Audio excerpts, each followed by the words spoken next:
Good evening, Pastor. Naalang ko gamay pangutana sa bagong langit, bagong yuta. Napud ba ang kasuguan ni Anang Higayuna, Brother Ronald Jr. Galangki di ay ni salamat. Okay? Ngayang puntoan ni igsuon nga sa bagong langit o bagong yuta, bag-o na pud ba ang mga kasuguan ni Anang Higayuna, Brother Ronald Galangki. Okay, daghang salamat ni igsuon. Nga ni igsoon, wala tayong mabasa nga sa bagong langit, bagong yuta, bago na ang kasuguan niya ng panahon na. Wala tayong mabasa niya na igsoon. Natay mabasa din nga bagong kasuguan. For example, kinigisgutan nga bagong nga kasuguan. Actually, dili gini siya ingon nga matawag na to og bag-o. Kay ma-prove man nato ni sa Greek nga lahi ni siya nga pagasulat sa Greek. For example, kining nga gamiton din sa Juan, no? Gini sa gitawag na to og Jan, kay mao man ni ang kasagaraan nga nagamiton, no? Mahitungod na nang gitawag na tog bag-o nga sugo. Itong tanawon, dinhi sa gitawag na tog 3 John. Okay? Verse 5.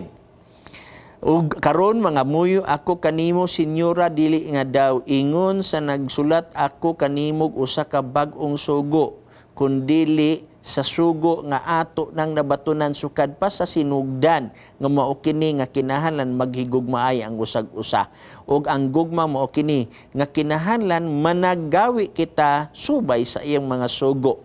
Okay? So imo makita ni Nixon, wala siya bag-o nga sugo, ang sugo nga nadunggan na nato sukad pa sa kaniadto. Kanang word nga sugo sa gugma, bag-o kuno nga sugo. Kaniadto ra man na Levitico 19:18, higugma ang imong isig ka tawo. Deuteronomio kapitulo 6 bersikulo 5, higugmaon nimo ang Dios, labaw sa imong kagalingon, labaw sa imong kalag, labaw sa imong salabutan.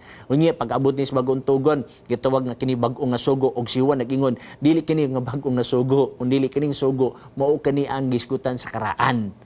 So kanang pag-ingon sa new heaven ug new earth, wala tay nakita ni sa balang kasulatan nga sa new heaven ug new earth na bagong sugo. Kung bagong sugo, unsa may bag-o sa pagpatay, unsa may bag-o sa pagpangawat, unsa may bag-o sa butang sa ngalan sa Dios sa pasipala. Daan naman ang mga sugo ay igsuon. Wala pa ang gitawag nato igsuon nga wa pa mahulog si Adan ug si Eva. Naan na ng mga salaa. Kung naan ng mga salaa, minito sinasa ng sugoa. Kay kung walay sala, wala may sugo. Okay. Kay ang sala mo may paglapas sa sugo. Unang Juan kapitulo 3 bersikulo 4. Pero imong tan-aw ng Juan 8:44. Adunay gipahayag ang balaang kasulatan dinhi. Matud pa niya igsuon. Okay? 8:44. Akong basahon.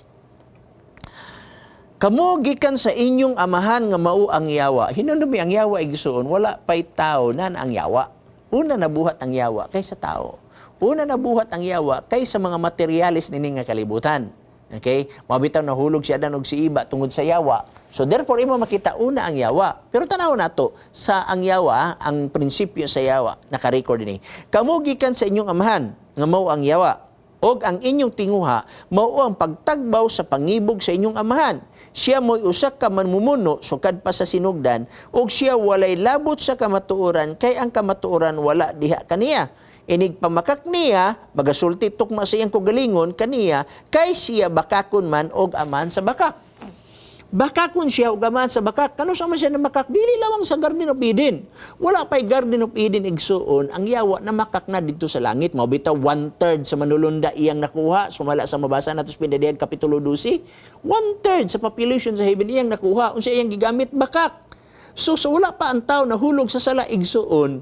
Nanas kasing-kasing ni Satanas nga mamakak gyud na siya. Nga pangutana sa diyang namakak ang yawa dito sa langit. Kaya nailad man niya ang 1/3 sa manulunda. Sa diyang namakak siya, o sa inyong unahuna, na isugo sa langit nga di magbakak.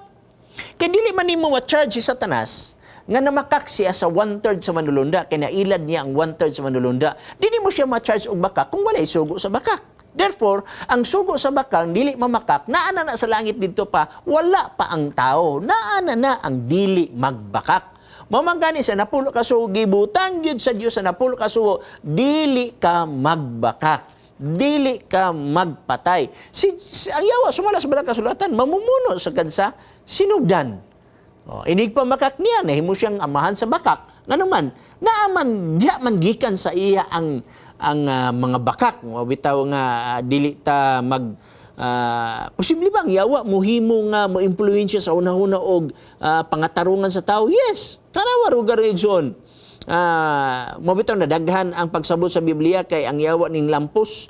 Mo bitaw ang pagtulunan sa Seventh-day Adventist Biblia lang ug wala nay lain. Dili maghimo ta og pagtulunan nga dili nato mabasa sa Biblia.